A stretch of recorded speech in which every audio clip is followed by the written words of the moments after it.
ইরানের $12 billion trap, যেভাবে মার্কিন ছাড়ে জেগে উঠছে তেহরানের সামরিক দানব। যে ইরানকে এক কোনায় চেপে ধরতে ওয়াশিংটন বছরের পর বছর নিষেধাজ্ঞার জাল বুনেছে, সেই ইরানই এখন মার্কিন সিদ্ধান্তের সুবাদে এক নতুন সমীকরণের কেন্দ্রে। যুক্তরাষ্ট্র ও ইরানের মধ্যকার ৬০ দিনের এক সাময়িক চুক্তি যেন তেহরানকে রাতারাতি বৈশ্বিক ভূ রাজনীতির মূল নায়কের আসনে বসিয়ে দিয়েছে। মার্কিন ছাড় ও ইরানের হাতে নতুন শক্তির চাবিকাঠি। সম্প্রতি যুক্তরাষ্ট্রের দেওয়া সামরিক ছাড়ের ফলে ইরানের তেল রপ্তানি, ব্যাংকিং লেনদেন এবং আন্তর্জাতিক বাণিজ্যে এক স্বস্তির নিঃশ্বাস পড়েছে। দীর্ঘদিন ধরে অবরুদ্ধ থাকা তেহরানের অর্থনীতিতে হুট করেই নতুন অর্থ ও সম্পদের জোয়ার আসার সুযোগ তৈরি হয়েছে। চুক্তির আওতায় ইরানের তেল বিক্রির ওপর থেকে নিষেধাজ্ঞা তুলে নেওয়া হচ্ছে এবং জব্দ করা $12 বিলিয়ন ফিরিয়ে দেওয়ার সিদ্ধান্ত হয়েছে। বিশ্লেষকদের মতে এই অর্থ সরাসরি ইরানের প্রতিরক্ষা খাতে এক বিশাল বুস্টার ডোজ হিসেবে কাজ করবে। সামরিক বিশেষজ্ঞদের মতে এই বিপুল অর্থ হাতে পাওয়ার পর ইরানের মূল লক্ষ্য হবে নিজেদের সবচেয়ে বড় দুর্বলতা ঢেকে ফেলা। সাম্প্রতিক সংঘাতগুলোতে দেখা গেছে ইরানের আকাশ প্রতিরক্ষা ব্যবস্থা বেশ ভঙ্গুর, আর এই দুর্বলতার সুযোগ নিয়ে ইসরায়েল ও যুক্তরাষ্ট্র বিভিন্ন সময় ইরানের সামরিক স্থাপনা, ক্ষেপণাস্ত্র ঘাঁটি এবং অস্ত্র তৈরির কারখানায় অনায়াসে হামলা চালাতে পেরেছে। তেহরান এখন এই ক্ষত মেরামত করতে মরিয়া। তাদের প্রধান লক্ষ্য হবে উন্নত রাডার ব্যবস্থা ও ক্ষেপণাস্ত্র প্রতিরক্ষা ব্যবস্থা গড়ে তোলা, অত্যাধুনিক আকাশ নজরদারি প্রযুক্তি সংগ্রহ করা। আর এই আকাশ প্রতিরক্ষার প্রযুক্তিগত ঘাটতি পূরণে ইরানকে সবচেয়ে বড় সহযোগিতা করতে পারে রাশিয়া ও চীন। বেইজিং, মস্কো, পিয়ংইয়ং ট্রাইও ইরানের ব্যাকবোন। ইরানের এই সামরিক পুনর্গঠন প্রক্রিয়া কিন্তু একা একা সম্ভব নয়। এর পেছনে রয়েছে এক শক্তিশালী অক্ষশক্তি, যার প্রধান ভিত্তি হলো চীন। অস্ত্র তৈরির জন্য সরাসরি ক্ষেপণাস্ত্র না এলেও চলে, কিন্তু যা লাগে তা হলো চিপস, সেন্সর এবং হেভি মেশিনারি। বিশেষজ্ঞদের মতে চীন থেকে বিভিন্ন ইলেকট্রনিক যন্ত্রাংশ, চিপ, ড্রোন প্রযুক্তি, মেশিন টুলস এবং শিল্প সরঞ্জাম সংগ্রহ করা ইরানের জন্য এখন তুলনামূলক অনেক সহজ। চীনের এই বিশাল শিল্প ও সরবরাহ ব্যবস্থা ব্যবহার করেই ইরান তার নিজস্ব সামরিক কারখানাকে ঢেলে সাজাবে। পাশাপাশি আরেকটি বড় স্তম্ভ হলো রাশিয়া। ইউক্রেন যুদ্ধে দীর্ঘ সময় ধরে লড়াই করার ফলে রাশিয়ার ঝুলিতে এখন আধুনিক যুদ্ধের বাস্তব অভিজ্ঞতা রয়েছে। ড্রোন যুদ্ধ কিভাবে চালাতে হয়, কিভাবে প্রতিপক্ষের ইলেকট্রনিক যোগাযোগ জ্যাম করতে হয়, কিংবা যুদ্ধের মধ্যেও কিভাবে সামরিক অবকাঠামো টিকিয়ে রাখতে হয়, তার সব কৌশল মস্কোর নখদর্পণে। রাশিয়া এখন ইরানের জন্য শুধু অস্ত্র সরবরাহকারী নয়, বরং সামরিক জ্ঞান ও রণকৌশলের এক অমূল্য উৎস। এর সাথে যোগ হচ্ছে উত্তর কোরিয়া। দশকের পর দশক ধরে আন্তর্জাতিক নিষেধাজ্ঞার জাঁতাকলে পিষ্ট হয়েও উত্তর কোরিয়া যেভাবে তাদের ক্ষেপণাস্ত্র কর্মসূচি সফলভাবে চালিয়ে গেছে, সেই নিষেধাজ্ঞা ফাঁকি দেওয়ার ফর্মুলা এখন ইরানের বড় পুঁজি। সীমিত সম্পদ ব্যবহার করে কিভাবে বিকল্প সরবরাহ ব্যবস্থা গড়ে তুলতে হয়, সেই গোপন দীক্ষা ইরান পাচ্ছে পিয়ংইয়ং এর কাছ থেকে। বিশ্লেষকদের স্পষ্ট হুঁশিয়ারি, এই অর্থ আর বিশ্বস্ত মিত্রদের সহায়তায় ইরান যদি একবার পুরোপুরি জেগে ওঠে, তবে মধ্যপ্রাচ্যে তাকে থামানো যুক্তরাষ্ট্র কিংবা ইসরায়েল কারো পক্ষে আর সম্ভব হবে না। আমেরিকার উপর ভরসা শেষ, মধ্যপ্রাচ্যের নতুন ডন যখন ইরান। ওয়াশিংটনের তৈরি করা যুদ্ধের ব্লুপ্রিন্ট আর মধ্যপ্রাচ্যে মার্কিন দাদাগিরির দিন কি তবে শেষ? ডোনাল্ড ট্রাম্প যখন দ্বিতীয় মেয়াদে হোয়াইট হাউসে ফিরলেন, তখন সংযুক্ত আরব আমিরাত বা সৌদির মতো উপসাগরীয় দেশগুলো ভেবেছিল ব্যবসায়ী ট্রাম্পের হাত ধরে অঞ্চলে শান্তি আর $1 ট্রিলিয়ন বিনিয়োগ আনবে, কিন্তু মাত্র 1 বছরের মাথায় সেই আশার গুড়ে বালি। ইরান যুক্তরাষ্ট্রের সাম্প্রতিক যুদ্ধ মধ্যপ্রাচ্যের রাজপুত্রদের চোখ খুলে দিয়েছে। পর্দার আড়ালে এক চরম সত্য এখন দিনের আলোর মতো পরিষ্কার। আমেরিকা আসলে নিজের স্বার্থ ছাড়া আর কিছুই বোঝে না। আর এই পুরো ভূ রাজনৈতিক সংকটের পর মধ্যপ্রাচ্যের দাবার বোর্ডে একচ্ছত্র নায়ক বা মাস্টার মাইন্ড হিসেবে আবির্ভূত হয়েছে তেহরান। মার্কিনীদের বিশ্বাসঘাতকতা এবং আমিরাতের ক্ষোভ। ওয়াশিংটন পোস্টের এক গোপন প্রতিবেদনে ফাঁস হয়েছে চাঞ্চল্যকর তথ্য। ইরান মার্কিন উত্তেজনা যখন তুঙ্গে, তখন সংযুক্ত আরব আমিরাতের শীর্ষ কর্মকর্তারা গোপনে ওয়াশিংটনকে বারবার সতর্ক করেছিলেন। তারা অনুরোধ করেছিলেন ইরানকে খেপাবেন না, সংযত থাকুন, কারণ আমিরাত জানত যুদ্ধ লাগলে তার প্রথম আঁচ পড়বে উপসাগরীয় দেশগুলোর তেল শোধনাগার, বন্দর আর বাণিজ্যিক অবকাঠামোতে।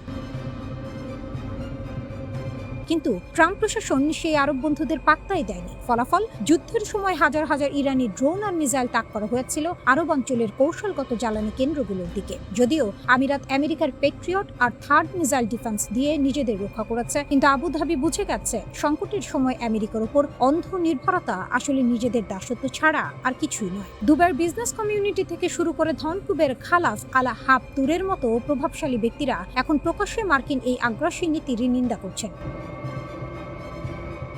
কিংমেকার সৌদি আরব ও ইরানের আর্থিক সার্বভৌমত্ব। কিন্তু এই যুদ্ধের পর ইরান যেভাবে কূটনীতির পাশার দান উল্টে দিয়েছে তা এক কথায় অবিশ্বাস্য। ট্রাম্প প্রশাসন ভাবছে তারা ইরানকে $12 বিলিয়ন আটকে রেখেছে। মার্কিন ট্রেজারি সেক্রেটারি বেসেন্ট হোমকার দিয়ে বলছেন এই টাকার উপর ওয়াশিংটনের কড়া নজরদারি থাকবে। ইরান কেবল খাদ্য আর ওষুধ কিনতে পারবে। কিন্তু এখানে এন্ট্রি নিয়েছেন মধ্যপ্রাচ্যের আসল কিংমেকার সৌদি যুবরাজ। প্রখ্যাত ভূ রাজনৈতিক বিশ্লেষক পেপে এসকোবারের এক বিস্ফোরক দাবি অনুযায়ী রিয়াদ গোপনে তেহরানকে আশ্বস্ত করেছে যে আমেরিকা যদি কোনো রাজনৈতিক জটিলতা তৈরি করে বা টাকা আটকে দেয়, তবে সৌদি আরব নিজেই ইরানকে সেই $12 বিলিয়ন গ্যারান্টি দেবে। শুধু তাই নয়, 2 ধাপে এই প্যাকেজ $24 বিলিয়ন পৌঁছাতে পারে। ইরান ও মার্কিনীদের মুখে ছাই দিয়ে সাফ জানিয়ে দিয়েছে নিজেদের ফ্রিজ হওয়া টাকা কিভাবে খরচ হবে তার ডিকটেশন তারা ওয়াশিংটনের কাছ থেকে নেবে না। 2023 সালের সৌদি ইরান ঐতিহাসিক চুক্তির পর অনেকে ভেবেছিল এই যুদ্ধ হয়তো সেই সম্পর্ক ভেঙে দেবে, কিন্তু ঘটেছে তার উল্টো। আমেরিকার উপর ক্ষুব্ধ হয়ে সৌদি আরব এবং ইরান আরো কাছাকাছি এসেছে। ইরানের পররাষ্ট্রমন্ত্রী আব্বাস আরাকচি এবং সৌদির ফয়সাল বিন ফারহান নিয়মিত টেলিফোনে হোয়াইট হাউসের পুটোচাল নিয়ে আলোচনা করছেন। সবচেয়ে বড় বোমাটি ফাটিয়েছে রিয়াদ। খুব শীঘ্রই সৌদি আরব একটি মেগা আঞ্চলিক সামিটের আয়োজন করতে যাচ্ছে, যেখানে ইরান এবং উপসাগরীয় দেশগুলো এক টেবিলে বসবে। সবচেয়ে মজার ব্যাপার হলো এই আলোচনা থেকে আমেরিকাকে সম্পূর্ণ বাইরে রাখা হয়েছে। এটি হবে সম্পূর্ণ খাঁটি আঞ্চলিক আলোচনা।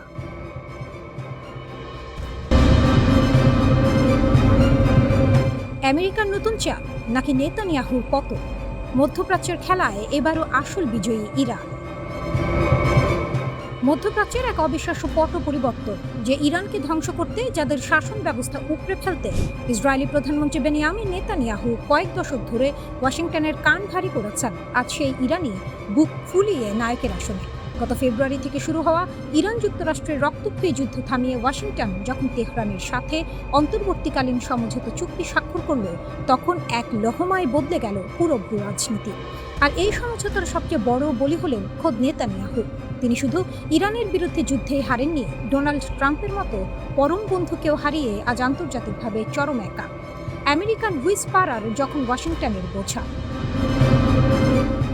নেতানিয়াহুর এতদিনের অহংকার ছিল তিনি নিজেকে এমন এক জাদুকর ভাবতেন যিনি ফোন করলেই হোয়াইট হাউসের সিদ্ধান্ত বদলে যেত। কূটনীতি মহলে তাকে বলা হতো আমেরিকান হুইসপারার। রিপাবলিকানদের ঢাল বানিয়ে ওবামার পরমাণু চুক্তির বিরোধিতা করা নেতানিয়াহু এবার ট্রাম্পের কোর্টেই কুপকার। ট্রাম্প এখন মধ্যপ্রাচ্যের যুদ্ধ থেকে আমেরিকাকে টেনে বের করতে মরিয়া। আর এই শান্তি প্রক্রিয়ায় ইসরায়েলের যুদ্ধমদেহী মনোভাবকে ট্রাম্প দেখছেন সবচেয়ে বড় বাধা হিসেবে। খোদ ট্রাম্প এবং তার রানিং মেট জেডি ভ্যান্স এখন প্রকাশ্যেই নেতানিয়াহুর সমালোচনা করছেন। ট্রাম্প তো বলেই দিয়েছেন আমেরিকার স্বার্থে তিনি ইসরায়েলের অগ্রাধিকারকে বুড়ো আঙুল দেখাতেও প্রস্তুত। একসময়ের অপরিহার্য মধ্যস্থতাকারী নেতানিয়াহু আজ ওয়াশিংটনের কাছে কেবলই এক আপদ। চুরমার নেতানিয়াহুর 2 স্বপ্ন। নেতানিয়াহু তার পুরো রাজনৈতিক ক্যারিয়ার গড়েছিলেন 2টি বড় লক্ষ্যকে সামনে রেখে। 1, ইরানের শাসন ব্যবস্থার পতন ঘটানো। 2, সৌদি আরবের সাথে সম্পর্ক স্বাভাবিক করে ইরানকে এক ঘরে করা। বাস্তবতা হলো এর একটিও সফল হয়নি। নেতানিয়াহুর চূড়ান্ত বিজয়ের ফাঁপা বুলি শেষে দেখা গেল ইরানের শাসন ব্যবস্থা তো ভাঙেইনি, উল্টো হিজবুল্লাহকে দমাতে না পেরে উত্তর ইসরায়েলের লাখ লাখ মানুষ এখনো বাস্তুচ্যুত। অন্যদিকে সৌদি আরব এখন ইসরায়েলের সাথে চুক্তি ধীর করে দিয়ে উল্টো তেহরানের সাথে হাত মেলাচ্ছে। উপসাগরীয় দেশগুলো এখন নেতানিয়াহুর ইসরায়েলকে কোনো সম্পদ নয়, বরং এক বিশাল দায় বা বোঝা হিসেবে দেখছে। ইরানের মাস্টার স্ট্রোক ও ইসরায়েলের একাকিত্ব। ইরানের নীতি নির্ধারকরা এই সুযোগের অপেক্ষাতেই ছিলেন। আন্তর্জাতিক সংকট বিষয়ক সংস্থার মতে আমেরিকা ও ইসরায়েলের এই দূরত্বকে ইরান আরও বাড়িয়ে দেবে। লেবাননে ইসরায়েল কোনো সামরিক পদক্ষেপ নিলেই তেহরান সেটাকে ট্রাম্পের শান্তি প্রক্রিয়া নস্যাতের চেষ্টা হিসেবে তুলে ধরবে। ফলে হোয়াইট হাউসকে বাধ্য হয়ে হয় ইসরায়েলকে ছাড়তে হবে, না হয় সমঝোতা টিকিয়ে রাখতে হবে। নেতানিয়াহুর সাবেক উপদেষ্টারাও স্বীকার করছেন এটি ইসরায়েলের জন্য এক ঐতিহাসিক বিপর্যয়। শরৎকালীন নির্বাচনের আগে ঘরে বাইরে কোণঠাসা নেতানিয়াহু এখন চরম রাজনৈতিক দেউলিয়া। একজন ইরানি কর্মকর্তা ঠিকই বলেছেন, এটি শুধু ইরানের জয় নয়, এটি নেতানিয়াহুর ব্যক্তিগত ব্যর্থতা। ইসলামী প্রজাতন্ত্র ইরান শুধু টিকেই থাকেনি, বরং আমেরিকার সাথে সরাসরি দর কষাকষি করে মধ্যপ্রাচ্যের সবচেয়ে প্রভাবশালী শক্তি হিসেবে ডন বনে গেছে।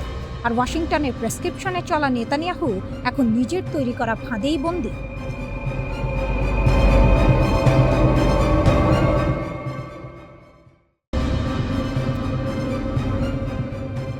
ট্রিগারে আঙুল, ইরানের সেই অস্ত্র যা এখনো দেখায়নি তেহরান। যুদ্ধ থেমে গেছে, কিন্তু বন্দুকের নল এখনো ঠান্ডা হয়নি। মধ্যপ্রাচ্যের আকাশে এখন যে নীরবতা, সেটা শান্তির নীরবতা নয়, এটা পরবর্তী ঝড়ের আগের স্তব্ধতা। ইরান আর ইসরায়েলের মধ্যে সাময়িক যুদ্ধবিরতি চলছে বটে, কিন্তু তেহরানের সামরিক বাহিনী তাদের অস্ত্রের ট্রিগারে আঙুল রেখেই অপেক্ষা করছে, এবং সেই অপেক্ষায় তারা দুর্বল নয়, বরং এমন কিছু শক্তি জমিয়ে রেখেছে যা এখন পর্যন্ত কেউ দেখেনি। প্রশ্ন হলো, সেই শক্তি ঠিক কতটা ভয়াবহ? সাম্প্রতিক যুদ্ধে ইরান একটি বার্তা পাঠিয়ে দিয়েছে, নিখুঁতভাবে মিসাইলের ডগায়। ইহুদিবাদী ইসরায়েলের দিকে ধেয়ে যাওয়া শক্তিশালী ব্যালিস্টিক মিসাইল আর আত্মঘাতী ড্রোনের ঝাঁক দেখিয়ে দিয়েছে যে ইরানের সামরিক বাহিনী শুধু হুমকি দেয় না, হামলাও করে, সেটাও মধ্যপ্রাচ্যের বাইরে পর্যন্ত।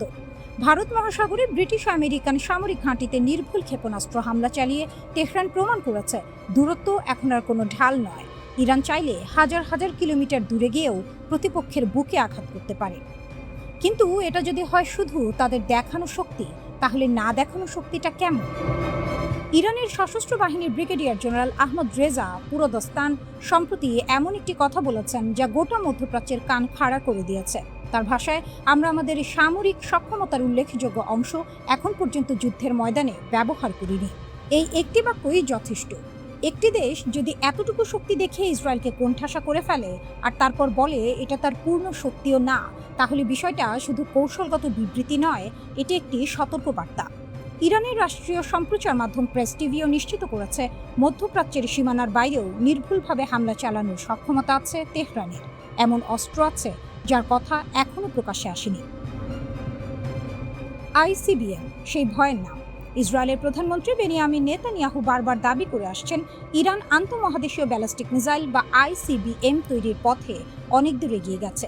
আইসিবিএম হলো সেই ক্ষেপণাস্ত্র যা একটি মহাদেশ থেকে আরেক মহাদেশে আঘাত করতে পারে, যেটা বহন করতে পারে পারমাণবিক ওয়ারহেডও। তেহরান সরকারিভাবে এই দাবি স্বীকার বা অস্বীকার কোনোটাই করেনি, কিন্তু এই নীরবতাটাই আসলে সবচেয়ে বড় উত্তর। কারণ যে দেশ নিজের শক্তি প্রকাশ করতে ভালোবাসে না, সেই দেশ সাধারণত হয় দুর্বল অথবা অনেক বেশি শক্তিশালী। এবং ইরানের সাম্প্রতিক কর্মকাণ্ড দেখে দ্বিতীয়টি ভাবার সম্ভাবনাই বেশি। কারণ যে দেশ নিজের শক্তি প্রকাশ করতে ভালোবাসে না, সে দেশ সাধারণত হয় দুর্বল অথবা অনেক বেশি শক্তিশালী, এবং ইরানের সাম্প্রতিক কর্মকাণ্ড দেখে দ্বিতীয়টির সম্ভাবনাই বেশি। পারমাণবিক কার্যক্রম যেখানে মাথা নত নেই। যুক্তরাষ্ট্র হরমুজ প্রণালীতে সামরিক চাপ দিয়েছে, ইরানের গুরুত্বপূর্ণ সামরিক স্থাপনায় বোমা হামলা চালিয়েছে। উদ্দেশ্য একটাই, ইরানের পারমাণবিক কার্যক্রম থামানো, কিন্তু থামেনি। তেহরানের পক্ষ থেকে পরিষ্কার বার্তা এসেছে, কোনো চাপের কাছে মাথা নত করবে না ইরান। পারমাণবিক কার্যক্রম চলবে, ক্ষেপণাস্ত্র কর্মসূচি চলবে, আর যুক্তরাষ্ট্রের অযৌক্তিক দাবি মানার প্রশ্নই আসে না। এটা শুধু কথার যুদ্ধ নয়, ইরান প্রতিটি চাপের জবাব দিয়েছে পাল্টা শক্তি প্রদর্শন করে। আমেরিকা ভেবেছিল বোমায় ভেঙে পড়বে ইরানি মনোবল, কিন্তু শত্রুপক্ষকে অবাক করে দিয়ে তেহরান প্রমাণ করেছে, চাপে মানুষ ভাঙে, ইরান শক্ত হয়। পরের যুদ্ধে কি হবে? জেনারেল পুরোদস্তান আরও বলেছেন, যুদ্ধবিরতির আগে ইরানের সব ক্ষেপণাস্ত্র প্রস্তুত ছিল, ট্রিগারে আঙুল ছিল। শুধু যুক্তরাষ্ট্রের চাপে ইসরায়েল পিছু হটেছিল বলেই সেদিন সর্বাত্মক হামলা হয়নি। কিন্তু ইহুদিবাদীরা যদি আবার আগ্রাসন দেখায়, তখন কোনো দেরি নেই।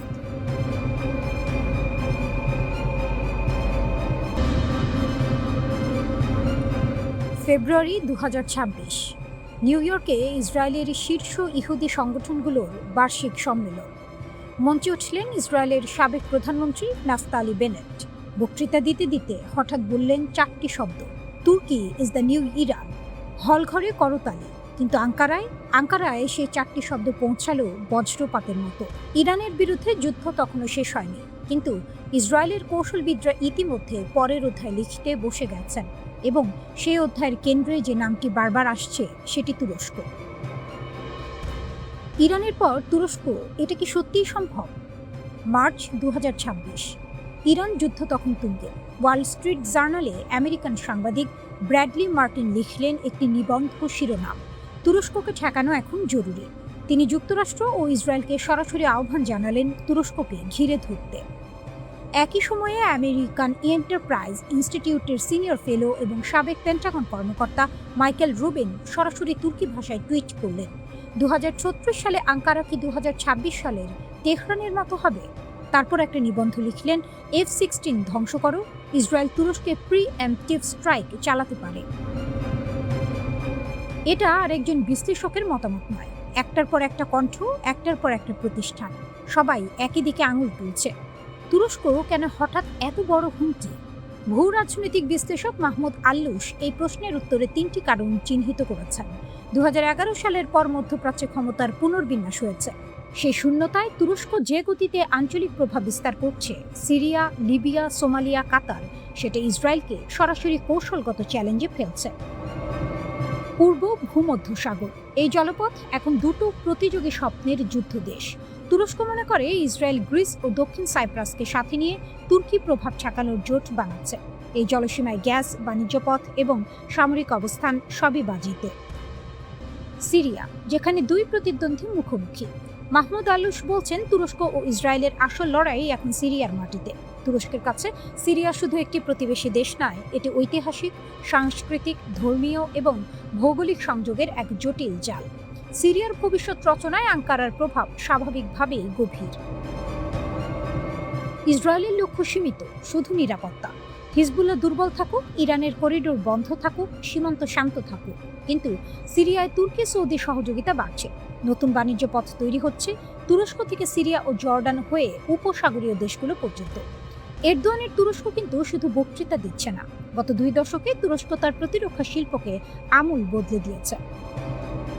একসময় তুরস্ক পুরোপুরি আমেরিকান অস্ত্রের ওপর নির্ভরশীল ছিল। 1974 সালে সাইপ্রাস সংকটের পর আমেরিকা অস্ত্র নিষেধাজ্ঞা দিল, সেটাই টার্নিং পয়েন্ট। তুরস্ক সিদ্ধান্ত নিল আর কারো মুখাপেক্ষী থাকবে না। অ্যাসেলসান, রকেটসান গড়ে উঠল, দেশীয় ড্রোন, ক্ষেপণাস্ত্র, যুদ্ধজাহাজ তৈরি শুরু হলো। 2025 সালে তুরস্কের প্রতিরক্ষা রপ্তানি পৌঁছেছে প্রায় $10 বিলিয়ন। বাইরাক্তার ড্রোন ইউক্রেনের আকাশে রাশিয়াকে নাকানি চুবানি খাইয়েছে, পৃথিবী দেখেছে। ন্যাটোর দ্বিতীয় বৃহত্তম সামরিক শক্তি। বসফরাস ও দার্দা নেলিসের নিয়ন্ত্রক, পৃথিবীর সবচেয়ে কৌশলগত ভৌগোলিক অবস্থানে বসে থাকা একটি দেশ। তাহলে কি যুদ্ধ হবে? মাহমুদ আল্লুস স্পষ্ট বলছেন, সরাসরি সামরিক সংঘাত এখনই সম্ভাবনা নেই। তুরস্কের বিরুদ্ধে যুদ্ধ মানে ন্যাটোর বিরুদ্ধে যুদ্ধ। সেটার পরিণতি ইরান যুদ্ধের চেয়ে অনেক বেশি বিধ্বংসী।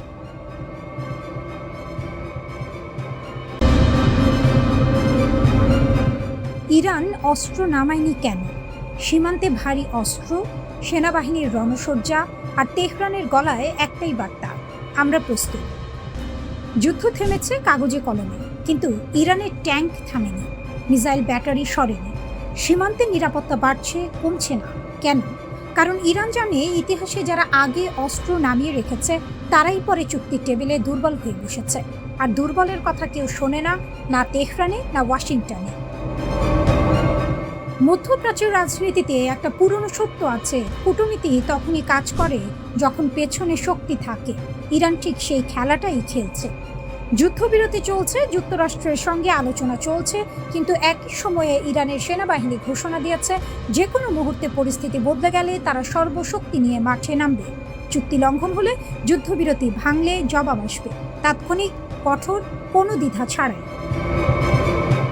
ইরানের 3 স্তম্ভ। ইরানের সেনাবাহিনীর সাম্প্রতিক বিবৃতিটা মনোযোগ দিয়ে পড়লে 3টি জিনিস স্পষ্ট হয়ে ওঠে। এই 3টি বিষয় আসলে ইরানের পুরো কৌশলের মেরুদণ্ড। প্রথমত, আত্মবিশ্বাস। বিবৃতিতে বলা হয়েছে, ইরানি জনগণের সাহসী প্রতিরোধ, সেনাবাহিনীর আত্মত্যাগ এবং সরকারের সমন্বিত প্রচেষ্টার কারণেই শত্রুপক্ষ শেষ পর্যন্ত ইরানের শক্তি স্বীকার করতে বাধ্য হয়েছে। এটা শুধু বিবৃতি নয়, এটা একটি জাতির মনোবলের ঘোষণা। বাইরের চাপে আমরা ভাঙিনি, বরং শত্রুই পিছু হটেছে। এই বার্তাটা তেহরান দেশের ভেতরে এবং বাইরে 2 জায়গাতেই দিতে চাইছে। দ্বিতীয়ত, সীমারেখা। ইরান পরিষ্কার করে দিয়েছে, স্বাধীনতা, সার্বভৌমত্ব এবং জাতীয় মর্যাদার প্রশ্নে কোনো আপোষ নেই। এই 3টি বিষয় ইরানের কাছে শুধু রাজনৈতিক ধারণা নয়, এগুলো অস্তিত্বের প্রশ্ন। 1979 সালের বিপ্লবের পর থেকে এই দর্শনই ইরানের পররাষ্ট্রনীতির মূল ভিত্তি। বিদেশি হস্তক্ষেপের বিরুদ্ধে প্রতিরোধ, এটা ইরানের জাতীয় পরিচয়ের অংশ হয়ে গেছে। তৃতীয়ত, সংস্কৃতি। বিবৃতিতে বলা হয়েছে, ইরানি জাতির মধ্যে ন্যায় বিচার, মর্যাদা ও প্রতিরোধের সংস্কৃতি তাদের সবচেয়ে বড় শক্তি। এই কথাটা খুব সহজ শোনালেও এর ভেতরে গভীর একটি বাস্তবতা আছে। অস্ত্র শেষ হতে পারে, গোলাবারুদ ফুরাতে পারে, অর্থনীতি চাপে পড়তে পারে, কিন্তু একটি জাতির সাংস্কৃতিক মনোবল ভাঙা অনেক কঠিন। ইরান সেই মনোবলকেই তার সবচেয়ে বড় অস্ত্র হিসেবে ব্যবহার করে আসছে দশকের পর দশক ধরে। ইরান ও যুক্তরাষ্ট্র এখন আলোচনার টেবিলে। লক্ষ্য আনুষ্ঠানিক চুক্তি, যুদ্ধ স্থায়ীভাবে বন্ধ করা। কিন্তু ইরানের স্মৃতি দীর্ঘ এবং সেই স্মৃতি তিক্ত। 2015 সালে বহু কষ্টে পারমাণবিক চুক্তি হয়েছিল, যাকে বলা হয় JCPOA। ইরান তার পারমাণবিক কার্যক্রম সীমিত করেছিল, বিনিময়ে নিষেধাজ্ঞা শিথিল হওয়ার কথা ছিল। কিন্তু 2018 সালে ডোনাল্ড ট্রাম্পের প্রশাসন একতরফাভাবে সেই চুক্তি থেকে বেরিয়ে গেল। শুধু বেরিয়ে গেল না, নতুন করে কঠোর নিষেধাজ্ঞা চাপানো হলো ইরানের উপর। সর্বোচ্চ চাপ নীতির নামে ইরানের অর্থনীতিকে কোণঠাসা করার চেষ্টা হলো।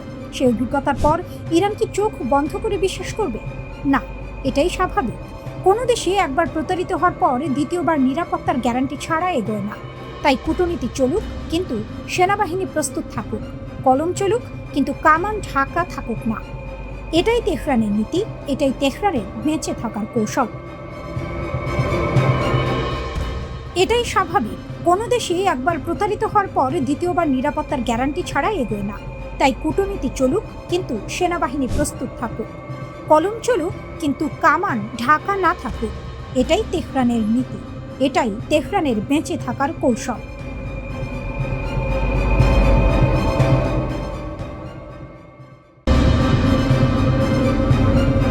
মধ্যপ্রাচ্যের নতুন বস, কিভাবে ইরান আমেরিকাকে হাঁটু গাড়তে বাধ্য করল। ট্রাম্প বলেছিলেন ছোট্ট একটি অভিযান, কয়েক সপ্তাহেই শেষ, ইরানকে ঠান্ডা করে বাড়ি ফেরা। সেই ছোট্ট অভিযান এখন মাসের পর মাস পেরিয়ে গেছে, আর ফলাফল, মার্কিন প্রেসিডেন্ট এখন তেহরানের দরজায় দাঁড়িয়ে সমঝোতার ভিক্ষা করছেন। মধ্যপ্রাচ্যের ইতিহাসে এমন পট পরিবর্তন আগে দেখা যায়নি। যে যুদ্ধ দ্রুত জয় হওয়ার কথা ছিল, ওয়াশিংটন ও তেল আবিবের পরিকল্পনা ছিল পরিষ্কার। ইরানের উপর প্রচণ্ড সামরিক ও অর্থনৈতিক চাপ দাও, দেশটার রাজনৈতিক কাঠামো নিজেই ভেঙে পড়বে, জনগণ রাস্তায় নামবে, সরকার দুর্বল হয়ে পড়বে, তারপর শর্তে শর্তে ইরান মাথা নোয়াবে। কিন্তু হলো উল্টোটা। প্রথম ধাক্কার পরেও ইরানের রাষ্ট্র কাঠামো ভাঙেনি, বরং রাজনৈতিক ও সামরিক নেতৃত্বেও নতুন করে নিজেদের সংগঠিত করেছে। যত দিন গেছে তত স্পষ্ট হয়েছে তেহরান সহজে পিছু হটার জায়গা নেই। এদিকে যুক্তরাষ্ট্রকে বিপুল পরিমাণ যুদ্ধবিমান, ক্ষেপণাস্ত্র আর সামরিক রসদ মাঠে নামাতে হয়েছে। আর পুরো প্রক্রিয়াটা চীন খুব মনোযোগ দিয়ে দেখেছে, কোথায় আমেরিকার শক্তির সীমা শেষ হয় তা বুঝিয়ে নিতে। সংঘাতের সময় যে বিষয়টি বিশ্ববাজারকে কাঁপিয়ে দিয়েছিল তা হলো হরমুজ প্রণালী নিয়ে অনিশ্চয়তা। পৃথিবীর মোট জ্বালানির এক বিশাল অংশ এই জলপথ দিয়ে চলাচল করে। ইরান যদি এটা বন্ধ করে দেয়, পুরো বৈশ্বিক অর্থনীতি হোঁচট খাবে। এই একটি কার্ড হাতে থাকাই ইরানকে সেই আলাদা ক্ষমতা দেয় যেটা মধ্যপ্রাচ্যের আর কোনো দেশের নেই। উপসাগরীয় অঞ্চলের যে দেশগুলো দশকের পর দশক ধরে আমেরিকাকে প্রধান নিরাপত্তা অংশীদার মেনে এসেছে, তারাও এখন হিসাব করছে। শুধু একটি শক্তির উপর নির্ভর না করে বহুমুখী সম্পর্ক গড়ার কথা ভাবছে। চুক্তির পরেও সতর্ক তেহরান। যুক্তরাষ্ট্রের সঙ্গে সমঝোতার পথে হাঁটলেও ইরান কোনো রকম স্বস্তিতে নেই। ইরানের বিচার বিভাগীয় প্রধান গোলাম হোসেন মোহসিনি এজেই সরাসরি বলেছেন, MOUতে স্বাক্ষর মানে এই নয় যে সতর্কতা কমবে, যে কোনো লঙ্ঘনে দ্রুত ও কঠোর জবাব দেওয়া হবে। আর তার সঙ্গে ইরানের ভারপ্রাপ্ত প্রতিরক্ষা মন্ত্রীর ঘোষণা, যুদ্ধ চলার মাঝেও কৌশলগত ক্ষেপণাস্ত্র ও ড্রোনের উৎপাদন থামেনি, বরং বেড়েছে। বার্তাটা পরিষ্কার, আলোচনা টেবিলে বসেছি, তবে অস্ত্র নামায়নি।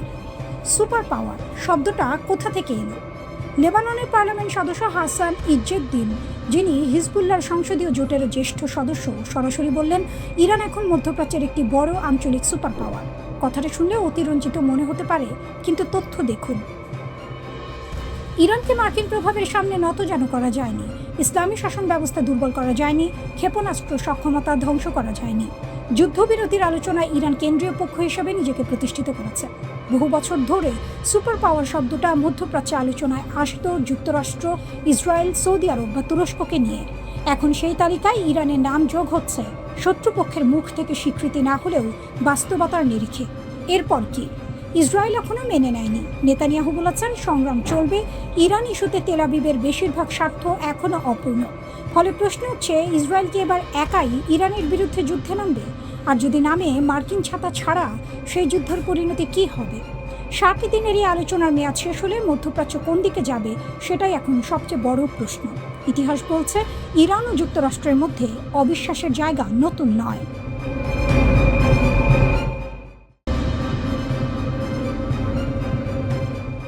লিতানি নদীতে পড়ল ইসরায়েলি অহংকার। হিজবুল্লাহ ডাবল ট্যাপ ড্রোন হামলায় কাঁপছে তেল আবিব। দক্ষিণ লেবাননের লিতানি নদী এখন আর কোনো সাধারণ জলধারা নয়, ইসরায়েলি ডিফেন্স ফোর্সের জন্য এক মৃত্যু ফাঁদ। হিজবুল্লাহর একের পর এক নিখুঁত ও প্রাণঘাতী হামলায় চূর্ণ বিচূর্ণ তেল আবিবের দম্ভ। মাঠ পর্যায়ে লড়ছে হিজবুল্লাহ, কিন্তু এই রণকৌশলের আসল মাস্টারমাইন্ড কে? আসল নায়ক কিন্তু পর্দার আড়ালে থাকা পারস্যের সিংহ ইরান।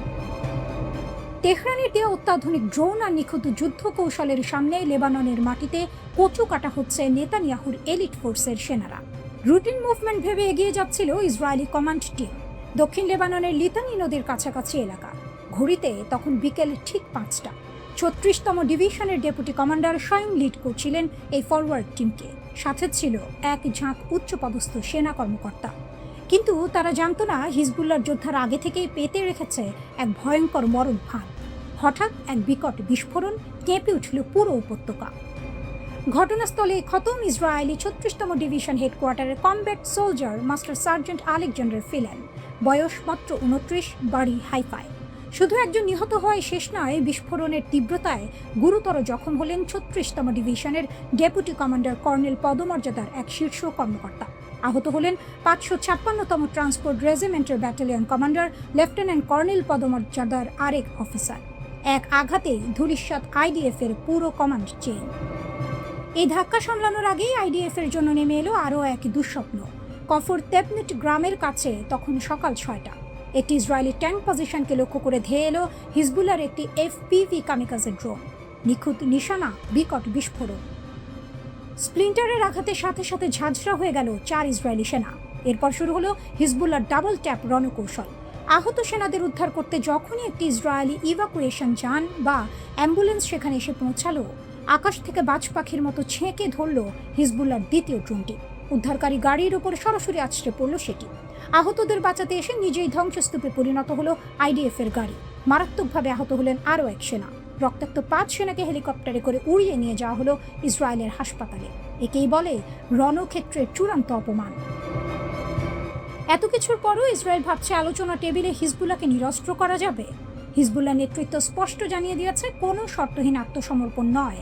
আলোচনার একমাত্র ছাদ হলো পারস্পরিক নিরাপত্তা। নিরস্ত্রীকরণের কোনো প্রস্তাব লেবাননের মাটিতে টিকবে না। ইসরায়েলের জন্য কোনো সেফ জোন বা পরীক্ষামূলক এলাকা রাখা হবে না। কোনো লাল, সবুজ বা হলুদ রেখা মানা হবে না। আমেরিকার ছায়াতলে বসে যে অসম্মানজনক চুক্তি তেল আবিব চাপাতে চায়, তা বুড়ো আঙুল দেখিয়ে প্রত্যাখ্যান করেছে প্রতিরোধ যোদ্ধারা। আর এই অদম্য সাহসের মূল জ্বালানি আসছে তেহরান থেকে।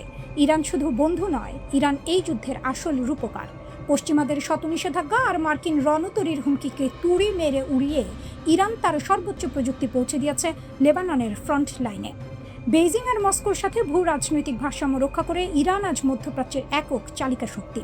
ইসরায়েলের আয়রন ডোম কিংবা আমেরিকার আধুনিক নজরদারি, ইরানি প্রযুক্তিতে তৈরি এই এফপিভি ড্রোনের ঝাঁকের সামনে আজ সম্পূর্ণ অকেজো।